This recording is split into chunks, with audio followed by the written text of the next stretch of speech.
देश के कई हिस्सों में बढ़ती गर्मी के बीच भारत मौसम विज्ञान विभाग ने हीट वेव को लेकर चेतावनी जारी की है।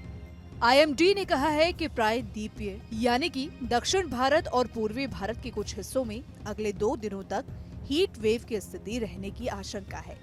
विभाग ने बताया कि हीट वेव से प्रभावित होने वाले इलाकों में ओडिशा, गांगे पश्चिम बंगाल, झारखंड, विदर्भ, उत्तरी कर्नाटक, तटीय आंध्र प्रदेश और यनम, रायलसीमा और तेलंगाना शामिल है। मौसम विभाग का कहना है कि पूर्वी भारत के कुछ हिस्सों और अगले 2 दिनों के दौरान दक्षिण भारत में गर्मी की लहर की स्थिति बनी रहने की आशंका है। हालांकि 2 दिनों के बाद इसमें कमी होने की संभावना जताई गई है।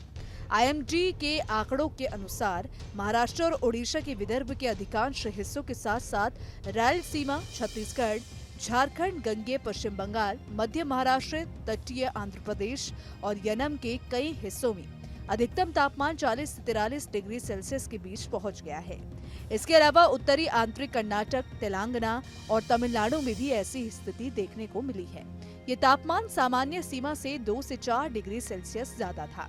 उत्तर प्रदेश के कुछ स्थानों पर और बिहार, गुजरात क्षेत्र, मध्य महाराष्ट्र, पश्चिम बंगाल और सिक्किम, नागालैंड, मणिपुर, मिजोरम और त्रिपुरा में अलग अलग स्थानों पर न्यूनतम तापमान सामान्य से 3 से 5 डिग्री सेल्सियस ज्यादा था। आंध्र प्रदेश में सबसे ज्यादा तापमान 43.7 डिग्री सेल्सियस दर्ज किया गया। वहीं आंध्र प्रदेश के भुवनेश्वर और कुर्नूल में तापमान 43.5 डिग्री सेल्सियस तक पहुंच गया, जिससे वो दूसरे सबसे गर्म शहर बन गए। आप सभी को बता दें कि एक रिपोर्ट के अनुसार ओडिशा में गर्मी से संबंधित बीमारियों के कारण 8 लोगों को अलग अलग अस्पतालों में भर्ती कराया गया है। मौसम विभाग ने तमिलनाडु, आंतरिक कर्नाटक और तेलंगाना के अलग अलग शहरों में और ओडिशा, झारखंड, गंगे पश्चिम बंगाल, तटीय आंध्र प्रदेश और यनम और रायलसीमा में हीट वेव की स्थिति की भविष्यवाणी की। उत्तरी आंतरिक कर्नाटक और तेलंगाना के अलग अलग इलाकों में, पूर्वी मध्य प्रदेश, मध्य महाराष्ट्र, मराठवाड़ा और उड़ीसा में गर्म रातें होने की संभावना जताई गई है।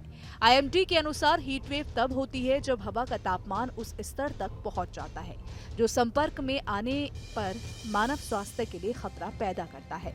आसान भाषा में कहें तो अगर किसी स्थान का अधिकतम तापमान मैदानी इलाकों में कम से कम 40 डिग्री सेल्सियस या उससे ज्यादा और पहाड़ी क्षेत्रों में कम से कम 30 डिग्री सेल्सियस या उससे ज्यादा तक पहुंच जाता है तो उसे हीट वेव की स्थिति माना जाता है। इसके अलावा सामान्य तापमान से 7 डिग्री सेल्सियस और उससे ज्यादा की वृद्धि को गंभीर हीट वेव की स्थिति माना जाता है। लोकसभा चुनाव के दौरान लोगों की भागीदारी वाले कार्यक्रमों के मद्देनजर केंद्रीय स्वास्थ्य मंत्री मनसुख मांडविया ने राज्यों और केंद्र शासित प्रदेशों को लू के प्रभाव को कम करने के लिए एक योजना बनाने का निर्देश दिया। मांडविया ने गर्मी से संबंधित बीमारियों के प्रबंधन के लिए लोक स्वास्थ्य व्यवस्था की तैयारियों की समीक्षा को लेकर एक बैठक की अध्यक्षता की। उन्होंने कहा कि एहतियाती उपायों से लोगों के बीच समय पर अग्रिम रूप से और व्यापक जागरूकता अभियान चलाने से भीषण गर्मी, लू के गंभीर प्रभाव को कम करने में मदद मिलेगी।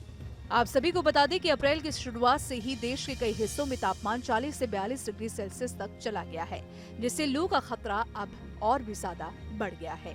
हालांकि मौसम विभाग ने अब लू की भविष्यवाणी तरीके से कर दी है। फिलहाल इस वीडियो में इतना ही। अगर आपको हमारा वीडियो पसंद आया हो तो वीडियो को लाइक और शेयर करना ना भूलें।